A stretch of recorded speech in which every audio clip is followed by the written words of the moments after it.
Hi there, and thank you for tuning in. One of the things I really enjoy about photography is its ability to slow things down and get you grounded again, especially if you had a very busy week and time has flown by just like the clouds here in the time lapse. And one of the places I like to go is simply into the woods and just see what happens. Yeah, I know what you're thinking. Is that outdoor photographer guy there sitting with a flash and his camera in broad daylight? Well, I guess I am. And the reason is that I like the images you can shoot with a flash simply because you can control the light. I have my camera settings. I'm shooting in manual mode, so I have my camera settings so that if it wasn't for the flash, I would get a completely black frame. And that means the only light that hits the leaves here comes from the flash. And because I have a good distance from here to the background, and due to the camera settings, I hardly get any light returned from the background. This is also due to light fall off. So you get some images that are really different, where you have a very, very dark background and where the leaves here, they stand out in a way that they would never do if you just shot it in ambient light.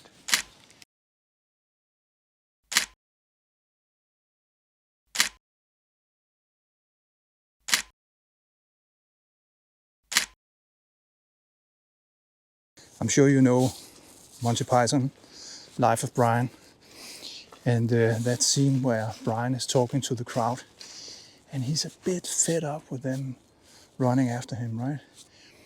He's really trying to get them to think for themselves and not follow him. So he says, "You're all individuals." And the crowd answers in one voice, "Yes, yes, we are all individuals," which of course is grotesque and a paradox in so many ways. And then on top of that comes the Monty Python plot twist. Someone in the crowd says, I'm not. And then 2 seconds after that, shh. And just, that entire scene and the setup, if you think about it, it's a paradox in so many levels. I can't even describe it. But the point is, it's a little bit like when Betty Edwards, she turns whatever she asks her students to draw to, when she turns that upside down, and your thinking or your rational mind says, "Hey, what's this? This is a roadblock." And then it takes a round and tries again and takes another round, and eventually it decides it doesn't make any sense. And in Monty Python case, that's when we burst out laughing. I hope you do. I find that scene, yeah, I really enjoy that movie, and especially that scene. But the point was just to link it back to trying to stop your thought process and then start to see instead, in our case, as photographers. Yeah. I am in no way, shape or form an enlightened Zen Buddhist, but I do understand they have something called koans, if I'm saying that right. Little riddles they give to their students, where they say, "Try to figure this out and come back to me." So the Zen master will say to the student, "What did your face look like before your parents were born?" It's like, or he could say, "What does the sound of one hand clapping, what does that sound like?" And then the student will go and figure out what his answer is to that. And I don't know, because as I said, I'm not an expert in Zen Buddhism and I've never studied it for real, but I think the point is a little bit the same as when Betty, she puts things upside down, that the thinking side of us stops and then says, "What's going on here? This is a roadblock." And then it tries to fix it and comes back to the same roadblock and again and again and again. And eventually it says, "I can't figure this out." And maybe right in that moment, you become aware that there's a side to you, an awareness that does not involve thinking. I hope that makes sense. And I think that's also where we are as photographers when we're seeing. We're sort of in the zone. We're in that space. And I think I've tried to make the point here with a few examples, both Monty Python and Zen Buddhism. So we travel some distance, I guess. Let me just show you here. This is a place I often enjoy visiting. Can you see the colors over there? I just think it's beautiful and quiet and calm. Red and green. And then of course I shoot reflections very, very often here in this space. Just see if I can show it to you a little bit more. Only a few weeks there was ice here.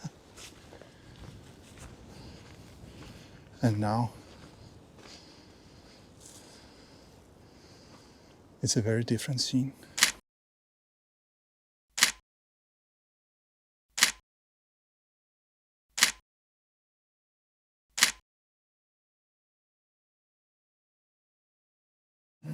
So in the last video, I promised I would review the inner game of outdoor photography. And of course, as soon as I've done the last video, I ordered my copy and it was shipped 1st of February. Unfortunately, it is so that the inner game of outdoor photography was written by an American. And here in Europe, we haven't apparently that many copies of that book. But I managed to find a used copy in London, which is right about here. And that then has to travel to Copenhagen, which is right about here. So I hope you can see it's a relatively short distance compared to the big world that we live in, right? Now, Amazon wrote me in an email the 1st of February saying the parcel will arrive somewhere between the 14th and the 28th of February. So that's quite a long time, if you ask me, to travel from the London region to the Copenhagen region. I do think, though, in all fairness, that Danish customs could have some share in the delay here. But just to explain to you why I haven't reviewed that book or read it even, because I haven't received it. I had no imagination it would take it so long time to travel that small distance. So my promise is still, as soon as I have the book, of course, I will read it and review it and share with you what I think of it. But for now, I can only say I'm still waiting. And I will say ship the 1st of February and potentially it will be here the 28th. If I called my plumber to fix my kitchen sink, I think even he would be faster. So yeah, there is that. I find that a good source of inspiration is to look at what other photographers has done. And here we have Vivian Maier. And this book, there's a link in the description in case you want your own copy. It's not because I want to show you all her work or talk about her, because she is really an interesting person. But I wanted to show you some images that I have taken notice of and that gives me some inspiration, and maybe that can also give you some inspiration. The first one here is one of her self-portraits, where she, obviously you have this big shadow here, right? But also if you look carefully, she's reflected here in the little metal thing here in front of her, and you can see her standing there with her Leica camera. So, and that's often the thing about Vivian. She has several things on her images, so the more you look, the more details you find. And here, I just wanted to show you here, you get that soul lighter feeling, right? But she was a really, really good street photographer, composition-wise and so on. Also here, I wanted to show you these images, especially the left-hand side here, where the cat almost becomes an integral part of her clothing, right? And the whole shape of things. It's, of course, the expression is it's wonderful. Another thing when I look at her work is that I get the impression she really likes the people she is portraying here, and that she, I don't know where it comes from, but it seems to me like she really likes other people, and it's a very kind portrait, if I can say it like that. again, here are some images where I think she in a very kind way portrays these people. Here I just want to show you that her use of reflection and framing and so on is absolutely world class. I guess the images speak for themselves, I must say. I mean, if you see European football, the commentators, they have this comment about what makes this football player such a great football player. And one of the answers usually is, he can play all over the field. He's good in defense, he's good at making goals, he can play left side, right side, and so on and so forth.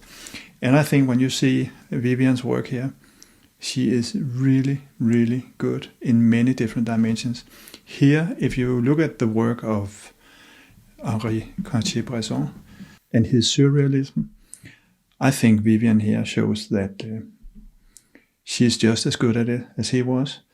And also, there's a little twist here that she's up here as a self-portrait in the frame there. I love that little detail. Finally, I want to show you this one here, which I think is an absolutely wonderful picture. There's so much storytelling going on here, and there are so many questions that pop up in my head. And of course, they remain unanswered.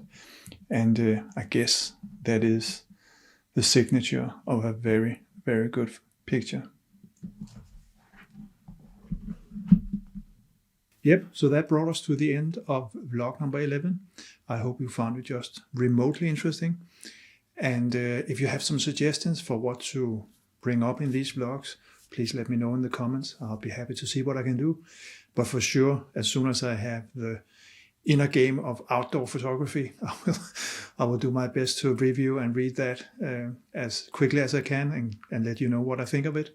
I can also maybe next time talk a little bit about migrating from Macintosh or to Macintosh from Windows. I've been a Windows user for many, many years, and I took the plunge and bought a Mac Mini Pro here a few weeks back, and I have some experience I can share. I know F-stoppers over that channel have also migrated from Windows to Macintosh, so maybe I'm late to the party, but if there's something you want me to cover, maybe that could be some subject for a future vlog.